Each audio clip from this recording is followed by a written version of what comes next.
మన తండ్రి కుమార పరిశుద్ధాత్మ దేవునికి వందనాలు స్తోత్రాలు చెల్లించుకుంటూ ఈ దినమందు దేవుడు మనకు ఒక సూచన తెలియజేస్తున్నారు. యెహోవాను నమ్ముకున్నవాడు ధన్యుడు అని తెలియజేస్తున్నారు. మనము ధన్యులముగా ఉండాలి అంటే దేవుని నమ్ముకోవాలి. మనం అన్ని విషయాల్లో ఘనులముగా ఉండాలి అంటే, ధన్యత కలిగి ఉండాలి అంటే దేవుని నమ్ముకోవాలని ఈ మాట ద్వారా మనం తెలుసుకోగలుగుతున్నాం. కీర్తన గ్రంథము 40వ కీర్తన 4వ వచనంలో, గర్విష్ఠులనైనను త్రోవ విడిచి అబద్ధముల తట్టు తిరుగువారినైనను లక్ష్య పెట్టక యెహోవాను నమ్ముకున్నవాడు ధన్యుడు. మనము ఈ లోక సంబంధమైన వారిని మనం లక్ష్య పెట్టకూడదు అని తెలుస్తుంది వాక్యం ద్వారా. గర్విష్ఠులనైనను త్రోవ విడిచి అబద్ధముల తట్టు తిరుగువారినైనను లక్ష్య పెట్టవద్దు. లక్ష్య పెట్టకుండా యెహోవాను నమ్ముకున్నవాడు ధన్యుడని వాక్యం తెలియజేస్తుంది. అంటే ఈ లోక స్నేహం మనకి ప్రమాదకరమైనది. అబద్ధముల తట్టు తిరిగేవారిని, అబద్ధములు ఆడేవారిని, అలాగే త్రోవ విడిచి తిరిగే వాళ్ళని, గర్విష్ఠులని మనము ఈ లోకంలో చూస్తూ ఉంటాం. ఒకవేళ మనలో ఉన్నా కానీ దాన్ని విడిచిపెట్టుకొని దేవుని వైపు తిరిగి దేవునిని ఆశ్రయించి, దేవా నన్ను రక్షించు అని ప్రార్థన చేసినప్పుడు మనల్ని ధన్యులుగా చేస్తాడు దేవుడు. గర్విష్ఠులుగా ఉండకూడదు మనం, అలాగే గర్విష్ఠుల స్నేహం చేయకూడదు. త్రోవ విడిచి అబద్ధముల తట్టు తిరుగువారి వలె ఉండకూడదు మనము, అలాగే వారి స్నేహం కూడా చేయకూడదు. అప్పుడు యెహోవాను నమ్ముకుంటాం. మనం ఆ నమ్ముకోవడం వల్లనే మనం ధన్యులమవుతాం. యేసుక్రీస్తు ప్రభు వారు కూడా కొండ మీద ప్రసంగంలో అనేక ధన్యతలను గురించి చెప్పారు. ఆ ధన్యతలన్నీ మనం పొందుకోవాలి అంటే ఈ వాక్యం నెరవేర్చాలి మన జీవితంలో. అబద్ధముల తట్టు తిరగకూడదు, తిరిగేవాడి స్నేహం చేయకూడదు, గర్విష్ఠుల స్నేహం చేయకూడదు. మనము కూడా ఆ విధముగా గర్విష్ఠులముగా ఉండకూడదు, అబద్ధముల జోలికి పోకూడదు. కనుక దేవుని యందు మనము లక్ష్యం ఉంచినప్పుడు దేవుడు మనల్ని కాపాడతాడు, ధన్యులనుగా చేస్తాడు, ఆశీర్వదిస్తాడు.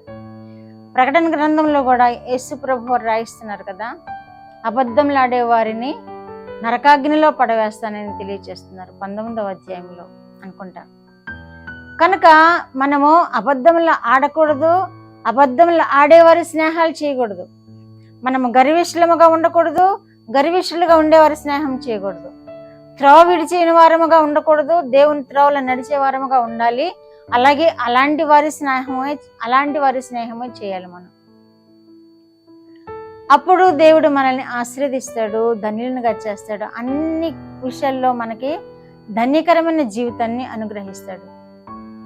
అలాగే 85వ కీర్తన 12వ వచనంలో కూడా, యెహోవా ఉత్తమమైన దానిని అనుగ్రహించును. ఎప్పుడు అంటే మనము ధన్యులమైనప్పుడు, ఎప్పుడు అంటే ఆయనను సేవించే వారముగా ఉన్నప్పుడు, ఎప్పుడు అంటే లోక స్నేహము చేయకుండా ఉన్నప్పుడు, ఎప్పుడు అంటే మనలో ఉన్న గర్వమును, అహంకారమును ఇవన్నిటిని విడిచిపెట్టుకుని ఆయనకి ఇష్టమైన ప్రవర్తన కలిగి ఉన్నప్పుడు మనకు అన్ని అనుగ్రహిస్తాడు. ఉత్తమమైన దానిని అనుగ్రహిస్తానని వాగ్దానం చేస్తున్నాడు. ఉత్తమమైనదంటే ఈ లోకంలో అనేక మంది కలిగి ఉండని దాన్ని మనకు అనుగ్రహిస్తాడు దేవుడు. ఈ లోకంలో మనము ప్రత్యేకముగా గుర్తింపబడే విధముగా దేవుడు మనకి ఉత్తమైన దాన్ని ఇస్తాడు. అప్పుడు మనం ఏమని చెప్పగలుగుతామంటే, యెహోవా మా దేవా, నీవు మా యెడల జరిగించిన ఆశ్చర్య కార్యములను, నీవు మా యెడల చూపిన అద్భుతములను గురించి మేము సాక్షులముగా ఉంటామని మనం తెలియజేద్దాం. ఈ వాక్యం అలాగే తెలియజేయబడుతుంది.